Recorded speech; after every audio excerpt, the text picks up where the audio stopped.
kimyo deganida birinchi esingizga tushadi nima? Valentli. Eritma.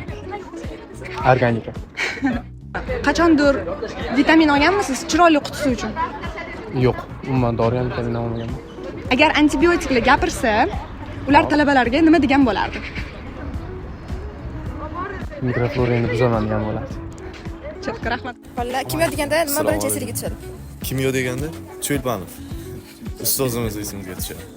Kimyo deganda shu Cho'lponovlarning qo'lida qiynalib o'qiganlarim esimga tushadi. O'sha abituriyentlikning eng qiyin davri hisoblansa kerak menimcha kimyo degan. Qiynalib tayyorlangan uyqusiz vaqtlar esimga keladi asosan ko'proq. Nima zo'rroq davolaydi? Tabletkami yo uyqumi? Uyqu. Hozirgacha kerak uyqu. Sizlarni uyqu deyish kerak edi. Sizlarni uyqu, endi boshqalarni dori deyish kerak. Nimani eslab qolish osonroq? Hujayra tuzilishinimi yoki dars jadvalinimi? Dars jadvali oson.